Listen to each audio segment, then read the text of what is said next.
it just all seems so unfair. Everything has seemed so unfair for Arya from the moment that she fled, in King's Landing and witnessed her father killed and then Yoren killed. It's just every time she sees someone who seems admirable, they get killed. She's not a little kid anymore, and she's had all of that stripped away from her.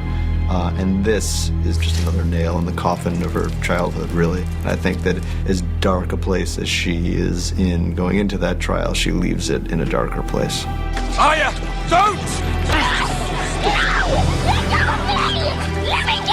I think she believes it's just really, the strong survive. And if you're not capable of killing your enemies, they're going to kill you. And that's all there is to it. And so the concept that there is some higher notion of justice that's this abstract thing out there that people should adhere to is she just hasn't seen any evidence that that's a real force in the world. And in fact, the opposite seems to be true, where injustice prevails and people who believe in justice, like her father, are dupes and are going to be betrayed and slaughtered.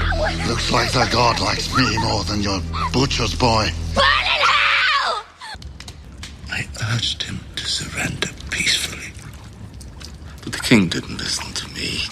Burn them all, he said. Burn them in their homes, burn them in their beds. I slit his throat to make sure that didn't happen.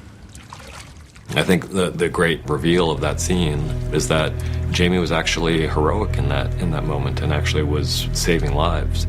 And because of his pride, he's never really tried to defend himself. He's endured his legacy being slandered, and that's poisoned him in some ways. And I think it's caused him to become a very cynical figure. And what's shocking is that what comes out is redemptive. I mean, he was acting nobly in that instance and has been condemned for it ever since. Jaime's always been a fascinating character because he's somebody who starts out in such an awful, seemingly unredeemable place. And by the time you get to this point in the story, you're really starting to see him as a person who's presented with a lot of advantages and also presented with some completely impossible choices that he was forced to make, and that have turned him into that seemingly unredeemable person who you thought you knew at the beginning of the story. And to me, that's one of the things that George does in the books so well that's most interesting, problematizing the idea of good guys and bad guys and refusing to let you rest on your laurels and the assumption that, well, this person threw a kid out a window, so obviously there's not a good bone in his body. And there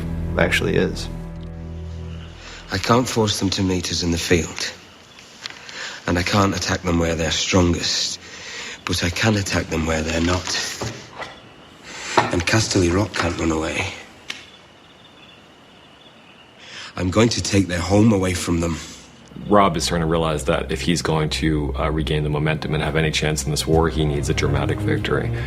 And the most dramatic thing he can think of is take the seat of Tywin's power. Casterly Rock is not defended by a great force, and no one's really expecting him to go there, and it's kind of an audacious plan. But if he can pull it off, he can prove that Tywin is vulnerable and not all-powerful, and really regain some much-needed momentum in this war.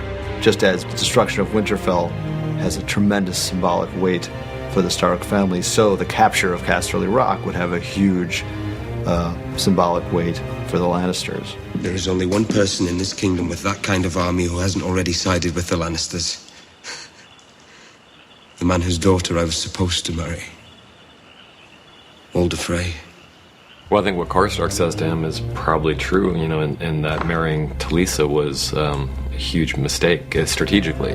For Robb, I think it had nothing to do with strategy. He fell in love with this woman and he wanted her as his wife, and he doesn't regret that at all. But strategically, it meant that he lost the alliance with the Freys, and I think that created a kind of whispering and dissent in the ranks where there hadn't been any before. They saw that their king broke his vows, and everyone knew about this promise, and then he broke that promise. So I think that was probably the decision that has had the most adverse consequences for Robb as king and as general of this army.